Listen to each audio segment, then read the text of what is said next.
Hello everyone and welcome again to another Teacher Joseph podcast. Well, I'm out and about today because the day is beautiful and I also had a craving for some sugar. I'm not supposed to eat too many cookies or biscuits, but today I just had this craving for sugar. So I had to rush out and buy some cakes, and they were delicious, really. I mean, it was these little cakes called angel fingers, and they were lovely. I mean, I can't even describe the taste. They just were so nice. But anyway, today's affirmation is English is only as complex or as complicated as I make it. And some of you, when you decide to learn English, you go and buy a book of Shakespeare and you decide to study it. And then you soon discover, of course, that's completely unworkable. That just doesn't work, that kind of approach. It's a lovely idea, and I've even met people who've, rushed out and bought laptops just so that they can prove to themselves that they're investing in English. When you do things like that, of course, you are giving your mind a message that you are serious about learning. But on the downside, unfortunately, what happens is when you start to learn and you soon discover you don't have a structure and you've jumped in with one of the most difficult books that there is, then of course your motivation immediately begins to drop. So today's affirmation, which is English is only as complicated as you make it, really is saying that in the beginning at least, keep things simple. It's like building a house. You get the foundation right and then you build. You don't just jump in there building from the roof down. You build from the ground up. It's like if you're making a delicious cake, you can make it as complicated or as easy as you want. And these are things which you need to keep in mind when you're learning. Now, this week's lesson, we've been talking about indigenous languages here in the UK. And there's at least 4 of them that I can think of, as I've been telling you on other days: Welsh, Scottish Gaelic, Northern Irish Gaelic, Cornish. There's also a little one somewhere around Newcastle, which very few people speak. So what you need to remember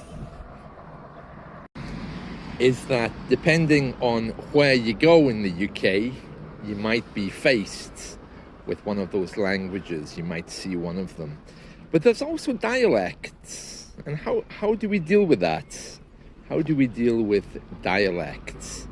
That's another really big issue. And what's the difference? Well, a dialect is when you take some words of English and you either change the pronunciation so much that they're not recognizable, or the dialect might have another completely different word from standard English. And that makes dialects kind of recognizable, because you might hear some English words, but you might not know exactly what's being said because the other words are not recognizable. Now, there's many, many dialects around the UK, and I'm sure there's many dialects in your country as well. So let's just, as an example, let's just think about Italy for a minute. There'll be a standard Italian, and there'll be many, many dialects, I'm sure. Some easier than others, and some of them might be beyond recognition. So, for example, when an Englishman goes to Glasgow, he'll understand the standard words being used, even though they're being used in a different kind of accent. especially in business, because everyone speaks standard English. But if he goes to the pub at night and he hears people speaking informally, he's not going to understand very much. And if a Scottish person goes to England, he'll understand all the words, but he may not understand some of the idioms, for example, or some of the phrases used in the area that he's living. And so we all have some learning to do. So let me just reassure you that standard English is there, and we all speak it, but many people also just speak another more common local dialect, and that can vary from place to place. I'm telling you all of this because you might be surprised when you arrive in the UK and find that there's phrases you've never heard of, or idioms being used that you didn't know, and you didn't learn them in English class, but if you ask someone what they mean, they'll be happy to explain.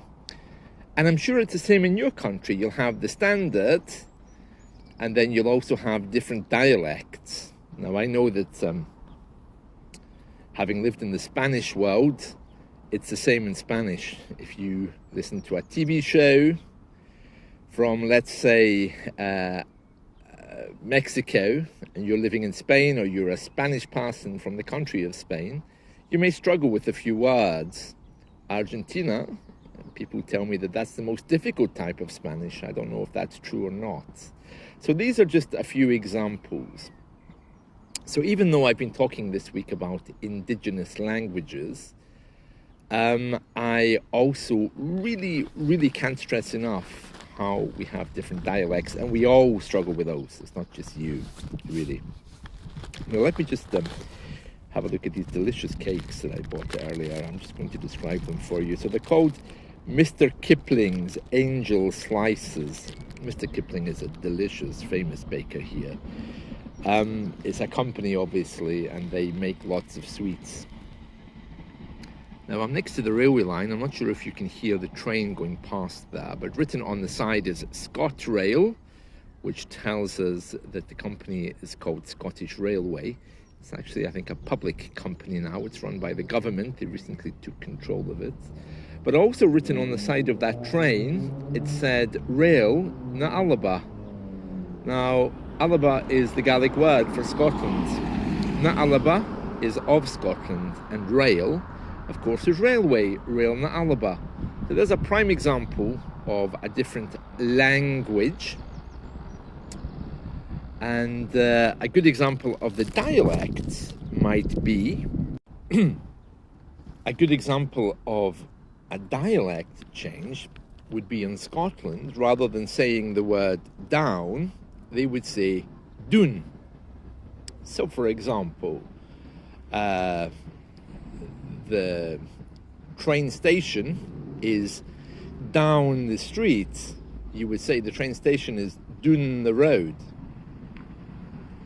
Dún. Okay, the train station is dún the street, down the street. Dún the road, down the road. It's the same thing, but you can hear that a word has changed from down to dún. And until you hear that many times, you wouldn't necessarily know. So just to give you that example again, just to make it clear, the train passed by and it said Rail na Alaba on the side, Railway of Scotland is what that means in Gaelic, separate language. But the dialects would offer some different words, not about the train, but I just give you the example of the word down there, for example. So, for example, the train station is down the road, dún the road. Down the street, dún the streets. Or I could say that train that just passed by, if I wanted to use that as the example, I could say that the train is going dún the track rather than down the track, going down. So you hear that that in different parts of the UK, we use those things differently, and also grammatical structures can vary a lot as well around the north of England. They don't say, I've done something, they say, I'm after doing it, which is not standard English at all, but very, very common, and so common that those of us who have ancestry in that part, we may also use that type of grammar. So these are things that they don't teach you in the language school, and that's my point.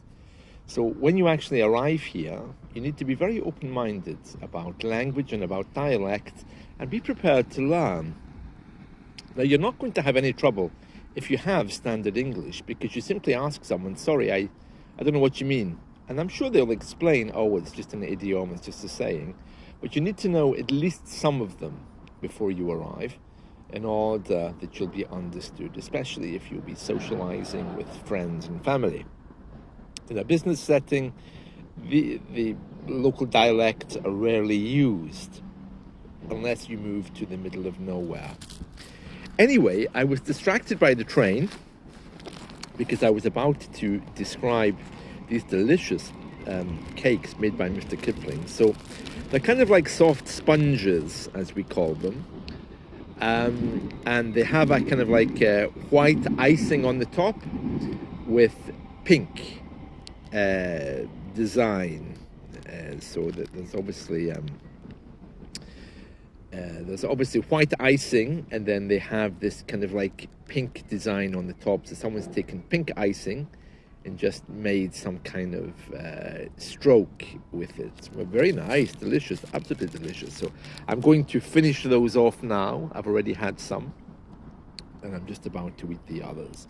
So I hope you found this helpful. The point is, language and dialect are often very different from standard English, and just keep that in mind, because you're going to be hearing things which you won't recognize, but it doesn't mean your English is bad. It just means that you need to be learning more about that area. And that's why I always say, when you're studying English, once you pass the basics, focus in on one area only. And once you know that area, from there, look out to others. That's it from me today. I hope you've enjoyed this. Let's talk soon. See you. Bye.